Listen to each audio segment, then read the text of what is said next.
God damn it, man. Why does this always have to happen? I feel like every single year, besides maybe 2021, I've had the urge to do a Knicks rant because they just end up doing something dumb every season. And this year, it's on Tom Thibodeau. Going into the year, I was like, this Knicks roster's kind of deep. Some players really aren't going to get that many minutes. Well, Tibbs is going back to what he knows best. Overplaying his starters. He did in Chicago, he did in Minnesota, and now he's doing it with the Knicks in his third season with them. The Knicks' three best players, Julius Randle, Jalen Brunson, and RJ Barrett, are all averaging 34 minutes and above every single night. And you know what? The same thing happens. They look gassed at the end of the fourth quarter because that's the big three. That's the Knicks' best three players, and they are relied on a lot. Scoring, passing, defending, and they're gassed, man. I would be too. Emmanuel Quigley and Quentin Grimes have also played 35 plus minutes countless times. And you know what would be kind of a good way to counteract this is give some minutes to Cam Reddish. Give some to Evan Fournier. Give some to Derrick Rose. No, Tibbs is allergic to giving other players any bit of playing time on this team, and it's really cost the Knicks a lot of games this season. They're 25-22. It's been a fine season so far. They go on hot streaks, cold streaks, hot streaks, cold streaks, but they have lost so many close games because this starting five is absolutely gassed in the fourth quarter. Randle, Brunson, RJ, Mitch Rob, and one of either Grimes or Quickly is just, they're all tired, man. They're all tired. If you can get to overtime against the Knicks, that's all you gotta do. You're gonna win. The Knicks will not win an overtime game for the rest of the year if this is the way Tibbs is gonna coach this team.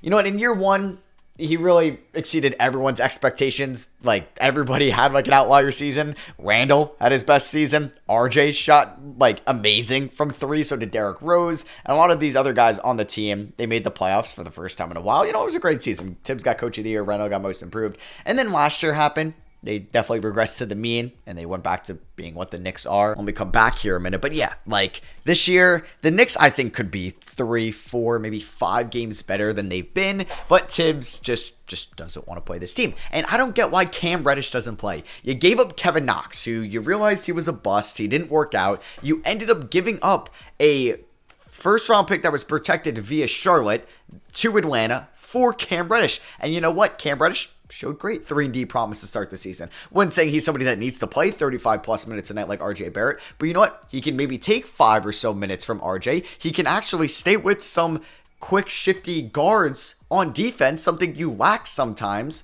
and you just don't play him. I don't get it. You're paying Evan Fournier $18 million a year, and I don't want to see Evan Fournier play. But if you're not going to play Cam Reddish, please play Fournier just 8-10 minutes a night. Go to a 10-man rotation. Tibbs is allergic to doing it. He just wants to play quickly. He just wants to play McBride. He barely plays Obi Toppin. Don't even get me started on the fumbling of Obi Toppin's development since Tibbs has became head coach, because Tibbs' first year was Obi Toppin's first year, and the Knicks have done a horrible job developing Obi Toppin. He looked like he had some real promise at the end of the 2022 season. He, I believe, scored 42 points in his final game. If you use him right in the pick and roll, you use him right in the half-court set, and in just kind of transition offense, he could really be a difference maker, but he just stands in the corner. He might set a screen here and there. He might catch a ball and then outlet it to the other side and try to get it to the weak side here and there. He doesn't do a lot for the Knicks. He's kind of useless for them. If you want to say he's on the all-cardio team, he basically is. And I don't want to put that on Obi Toppin, man. I want to put that on Tibbs. So yeah, this is my coming out. This is me saying that the Knicks should fire Tom Thibodeau. I'd say today. I think they should today. This team is underperforming. Now, Mitchell Robinson is going to be out for around a month, which is going to hurt, and we'll see if they go into the trade market. Maybe they go into Serge Ibaka, who would be a cheap ad. It's looking like they would move Cam Reddish for a second-round pick, which is just also stupid. I'd rather just not playing for the remainder of the year, and you can match any deal he can get. He might get a 1-year, $6 million. Just freaking match it, and then or do a sign and trade and get a little bit more in the offseason. But yeah, I would fire Tibbs, and you might be like, Matt, all right, well, who do you want to be the next head coach of the New York Knicks? Well, I want anyone that is not going to be dumb enough to play just a 7 or less man rotation and not have their starters be absolutely gassed in the fourth quarter or overtime every single night. If that's Mark Jackson, give me Mark Jackson. I mean, I don't know if I want Mark Jackson, but like, give me Kenny Atkinson, give me Chris Quinn, give me some top assistant that's going to be on the market in the off season as the Knicks' next head coach. Maybe Maybe it's Johnny Bryant. Maybe he's their next head coach and they promote him, who's a current assistant for the Knicks. The Knicks are 6th in offense, 11th in defense at the moment, which is good stats, which sucks because I think they could just, like, those are really good. And I would have signed up for those preseason. But I don't know, man. They've just lost so many close games. Like that Chicago game in what was that? It was like December 23rd. That really what started me thinking about this. Like, wow, these guys look so tired. And Tibbs is not subbing them out to save their lives. It was just like the 2-point loss to Toronto the other week. Like, that's a game they could have won, but they just look so tired. Then you had a 4-point loss to Milwaukee, a 7-point loss to San Antonio, the 5-point loss to Dallas. That was the Luka game. That's also what just kind of drove me crazy. I'm surprised I didn't do a rant after that game where Luka had the 60-point triple-double because everybody was just tired. And you get that team in overtime, Randall's gassed, man. That dude is absolutely gassed when it comes to the end of the fourth quarter. And he played great against the Hawks tonight as well. And it just really sucks because Tibbs doesn't really want to take Randall out. And I get it because Randall really is the second best player on this team this season. Or you can say he's the best player and they're significantly worse without him. It's just like, what good is he though? If he's just like 60% of what he can be because he's so tired in the fourth quarter. And I think this is going to come into like a way where they got to make a trade. And I guess like Tibbs is going to walk his way into the front office and he's going to get the player he wants. It's not going to be the player Leon Rose wants. It's going to be the player that Tom Tibbs wants. Because who is he going to play? Reggie Bullock? I'm going to be so upset when the Knicks end up trading Cam Reddish for Reggie Bullock. Like, I don't want to see that. We already got Reggie Bullock in New York. And yeah, he could be a fine 3-and-D guy. But so can Reddish. And Reddish is like half his age. He's not really. But Reddish just has so much more potential than watching Reggie Bullock. And you know, it'd be nice if Cam Reddish built himself up to being a good 6th man or 7th man for this team in the future, and you could re-sign him on a good deal. I'd give him Mitch Rob's contract. Mitch Rob gets hurt every year. I'd give $15 million to Cam Reddish if we actually saw what he could do throughout a full season, but we can't because Tibbs is just allergic to playing these guys. Even Derrick Rose, man. I mean, you're going to play quickly in McBride over Rose, which is fine, but you got to play some of these wings.